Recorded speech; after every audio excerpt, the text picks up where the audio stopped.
Production of ovum. So production of ovum oogenesis slightly different from spermatogenesis. Spermatogenesis থেকে একটু আলাদা।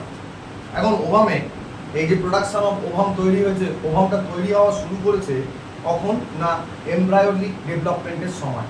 অর্থাৎ প্রত্যেকটি মহিলা যখন তার মায়ের পেটের ভিতরে ডিম্বাণু অবস্থায় মানে এমব্রায়ো অবস্থায় ছিল, ডিম্বাণু নয় এমব্রায়ো অবস্থায় ভ্রূণ অবস্থায় ছিল, তখন থেকেই কিন্তু তৈরি হতে শুরু করেছে এই oogenesis বা ওভাম তৈরির প্রসেস।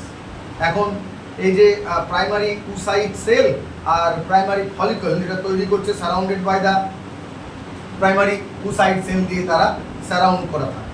এখন ফলিকুলার কি হয় না, এই ফলিকলটা আস্তে আস্তে ডিজেনারেট করে at the time of puberty, বয়ঃসন্ধিকালের সময়। এরপর বলেছে পিউবার্টিতে যখন বয়ঃসন্ধিকাল ছিল তখন 60,000 থেকে 80,000 প্রাইমারি ফলিকল ছিল এক একটা ওভারিতে। আস্তে আস্তে সেটা পরস্পরের সাথে যুক্ত হতে শুরু করে এবং এই প্রাইমারি ফলিকলগুলো শেষ পর্যন্ত গিয়ে অ্যাডাল্ট যখন হয়, যখন মেনস্ট্রুয়াল সাইকেল শুরু হবে তার আগে, তখন কিন্তু একটা গিয়ে দাঁড়ায়, অর্থাৎ এক পরিমাণ হয়ে দাঁড়ায় একটা, যাকে আমরা বলি হচ্ছে গ্রাফিয়ান ফলিকল বা পরিণত বা ম্যাচিওর ফলিকল। এখন এই প্রাইমারি ফলিকল বাস্তবে surrounded by more and more granulosa cell, এরা গ্রানুলোসা সেল দিয়ে ঠাসাঠাসি করে থাকে এবং সেকেন্ডারি ফলিকল তৈরি করে। To produce the tertiary follicle, it has a cavity, অর্থাৎ শেষ পর্যন্ত যে টার্সিয়ারি বা আমরা যাকে ম্যাচিওর ফলিকল বলে থাকি তার কাছে একটি মাঝখানে ক্যাভিটি রয়েছে। সেই ক্যাভিটি থেকে বলা হয় অ্যান্ট্রাম। সেই অ্যান্ট্রামের মধ্যে একটা লিকুইড থাকে যাকে বলে লিকার ফলিকিউলি, এবং এই যে অ্যান্ট্রামের যে দুটো লেয়ার আছে যাকে বলা হয় থিকা, একটা থিকা ইন্টারনা, একটা থিকা এক্সটারনা। প্রাইমারি oocyte যেটা সেটা ডিভাইড করে, ডিভাইড হয়ে সেকেন্ডারি oocyte তৈরি করে এবং ফরমেশন অফ কি তৈরি করছে না একটা পাতলা পোলার বডি তৈরি করছে, টাইনি ছোট পোলার বডি। তাহলে একটা বড় সেল একটা ছোট সেল, যেহেতু সেটা অসমভাবে ডিফারেন্সিয়েট করেছে। এরপর টার্সিয়ারি ফলিকল ফার্দার চেঞ্জেস, পরবর্তীতে কি হয় না গ্রাফিয়ান ফলিকল টার্সিয়ারি ফলিকল থেকে তৈরি হচ্ছে।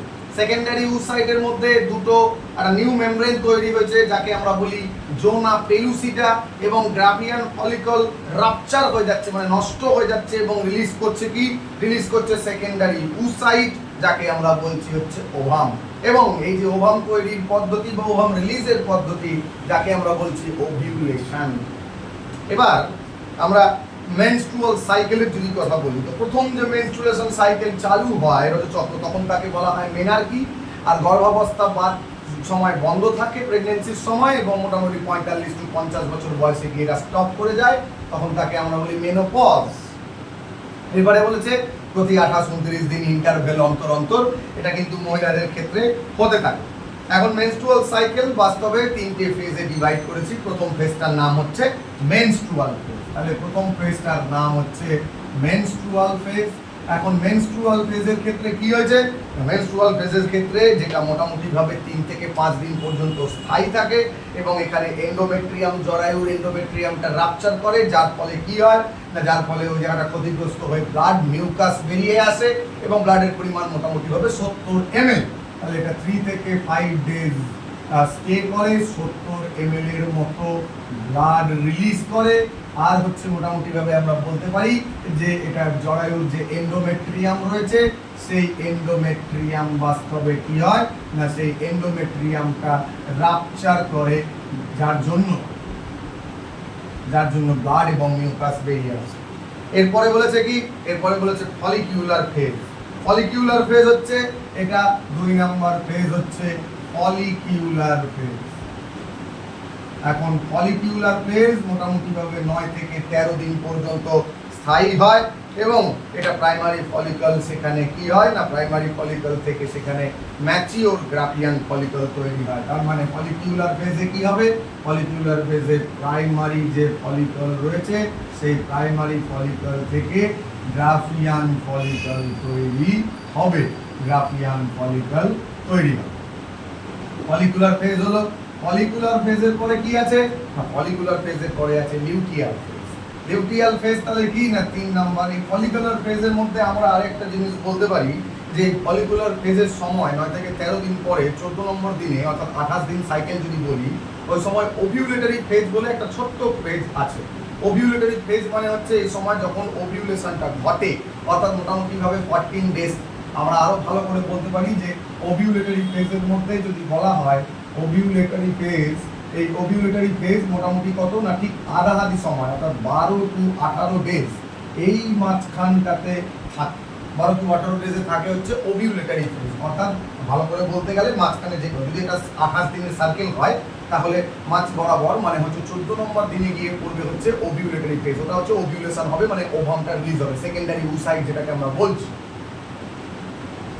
তারপরে কি বলেছে, তারপরে ওভিউলেটরি ফেজটা এখানে বলছি না তেমন করে, কারণ প্রত্যেকটা সার্কেলের মাঝখানে, কারণ সার্কেল যদি 30 দিনে হয় তাহলে স্বাভাবিকভাবে ধরে নিতে হবে যে কত নম্বর দিনে, 15 নাম্বার দিনে হবে হচ্ছে ওভিউলেশন। এখান থেকে একটা কোশ্চেন আসে, ই a women has 30 days cycle, 30 days cycle of the menstrual cycle, যে ovulation occur in which day, একটা সংখ্যা, 2 একটা সংখ্যা, 3 একটা সংখ্যা, 4 একটা সংখ্যা, সবসময় মনে রাখবি মাঝ বরাবর, অর্থাৎ 30 ডেজ হলে ওভিউলেশনটা হবে 15 নাম্বার ডেজে। আর যদি দেখা যায় 28 দিন বা 28 ডেজ বলে তাহলে 40 নাম্বার ডেজে, 26 নাম্বার ডেজ বলে 13 নাম্বার ডেজে, অর্থাৎ এততম দিনে 13th ডে, 12 দিনেও না 14 দিনেও না, যদি 26 হয় তাহলে 13তম দিনে, এটা একটা নর্মাল হিউম্যান অ্যাভারেজ। এরপরে বলেছে লিউটিয়াল ফেজ, নাম শুনেই আমরা বুঝতে পারছি যে এই লিউটিয়াল ফেজে হয়টা। তো এই লিউটিয়াল ফেজে অ্যাকচুয়ালি কি হয় না, লিউটিয়াল ফেজে এই সময় কর্পাস লিউটিয়াম তৈরি করে, এটা ইয়েলো কালারের হয় এবং এরা বাস্তবে প্রোজেস্টেরন হরমোন সিক্রেট করে, অর্থাৎ 14তম দিনের পরে, যে 13-14 বলছি, এর পরে গিয়ে কিন্তু প্রোজেস্টেরন হরমোনের পরিমাণটা বাড়ে। তার মানে আমাদের ফলিকুলার ফেজ হয়ে যাওয়ার পর, অর্থাৎ menstrual phase, ovulatory phase, follicular phase, তারপরে হচ্ছে লিউটিয়াল ফেজ। 4 নম্বর লিউটিয়াল ফেজ হচ্ছে কর্পাস লিউটিয়াম তৈরি করে, অর্থাৎ ওভামটা রিলিজ করার পর যে গ্রাফিয়ান ফলিকলটা পড়ে থাকে, রাপচার গ্রাফিয়ান ফলিকলকে আমরা লিউটিয়াল ফেজ বলি বা কর্পাস লিউটিয়াম বলি। এটা একটা লিউটিন নামক ইয়েলো পিগমেন্ট দিয়ে তৈরি, এরা বাস্তবে প্রোজেস্টেরন হরমোন সিক্রেট করে। স্বাভাবিকভাবেই প্রোজেস্টেরন হরমোন এই সময় কিন্তু বেড়ে যায়। আমরা যদি ওই এটা দেখি কি বলে আমাদের গ্রাফটা দেখি, তাহলে গ্রাফটা প্রত্যেকে দেখলে লক্ষ্য করে বোঝা যাবে যে আমরা নীল রঙেরটাতে দেওয়া আছে LH আর লাল রঙেরটা উপরে দেওয়া আছে FSH। অনেক সময় LH সার্জ আর FSH সার্জ থেকে একটা কোশ্চেন আসে, সার্জ মানে বেড়ে যাওয়া। তো আমরা যদি ছবিটা দেখি খুব ভালো করে দেখলে বুঝতে পারবো যে মোটামুটিভাবে 13 থেকে 15 নম্বর দিন, যাকে আমরা বলেছি ফলিকুলার ফেজের পরে কি না ওভিউলেটরি ফেজ। তাহলে ওভিউলেটরি ফেজের সময় কি হয়েছে না, ওভিউলেটরি ফেজের সময় কিন্তু বেড়ে গেছে কি না LH ও FSH ও। তো স্বাভাবিক, FSH তো আমরা জানি যে ওভাম রিলিজ করতে বা জেনেসিসে হেল্প করে, তার মানে ওই সময়টাতে হরমোনটা বাড়ছে। আর যদি আমরা প্রোজেস্টেরন হরমোনটা দুবার বাড়বে, একটা ওভিউলেশনের টাইমে বাড়বে প্রোজেস্টেরন হরমোন, তারপরে গিয়ে একদম লাস্টের দিকে অর্থাৎ 23 থেকে 27 নম্বর দিনে, মানে তো 24-25 নম্বর দিনে গিয়ে অর্থাৎ লাস্টের দিকে বাড়বে। তার কারণ আমরা একটু আগেই বলেছি যে ফলিকুলার ফেজটা আছে, তো ফলিকুলার ফেজ স্বাভাবিকভাবে লাস্টের দিকে হবে 14 থেকে 28 নম্বর দিন। তাহলে লাস্টের দিকে যদি কি ফলিকুলার ফেজ হয়, মানে লাস্টের দিকে যদি তোর পিতগ্রন্থি, মানে যাকে আমরা লিউটিয়াল ফেজ বলি, লাস্টের দিকে কি আছে না, লাস্টের দিকে আছে আমাদের লিউটিয়াল ফেজ। তো লাস্টে যদি লিউটিয়াল ফেজ হয় তো এই সময় কি হবে, লিউটিয়াল ফেজে এই সময় বাস্তবে কর্পাস লিউটিয়াম তৈরি হবে। তো কর্পাস লিউটিয়াম যদি তৈরি হয় তো কর্পাস লিউটিয়ামের জন্য কি হবে না, প্রোজেস্টেরন হরমোন বাড়বে। প্রোজেস্টেরন হরমোন বাড়বে মানে কি, এই লাস্টের দিকে অর্থাৎ তুই ধরে নে 24 থেকে 28 নম্বর দিনে, এই সময়টাতে কি হবে না লিউটিয়াল ফেজ হবে, এই সময়টাতে বেড়ে যাবে হচ্ছে প্রোজেস্টেরন হরমোনের পরিমাণ। ইস্ট্রোজেন হরমোনের পরিমাণ ঠিক তার আগে বাড়বে, অর্থাৎ ইস্ট্রোজেন হরমোনের পরিমাণ আগের দিকে বাড়বে, আর প্রোজেস্টেরন হরমোনের পরিমাণ দুবার বাড়বে। একবার বাড়বে ওভিউলেশনের সময় যখন FSH এবং LH বাড়ছে তখন, আর একবার বাড়বে হচ্ছে কর্পাস লিউটিয়াম যখন তৈরি হচ্ছে তখন। ইস্ট্রোজেনের পরিমাণটা বাড়ছে, অর্থাৎ আমাদের প্রোজেস্টেরনের বদলে ইস্ট্রোজেনের পরিমাণ কিন্তু কখন না ওভিউলেশনের সময় কিন্তু বাড়ে ইস্ট্রোজেনের পরিমাণ হরমোন। আর প্রোজেস্টেরন হরমোন একমাত্র বাড়ছে কখন, প্রোজেস্টেরন হরমোন একমাত্র বাড়ছে লাস্টের দিকে। স্বাভাবিক, তার কারণ লাস্টের দিকেই কর্পাস লিউটিয়াম তৈরি হচ্ছে। কর্পাস লিউটিয়াম যতক্ষণ না তৈরি হচ্ছে ততক্ষণ প্রোজেস্টেরন হরমোনের পরিমাণ বাড়ছে না।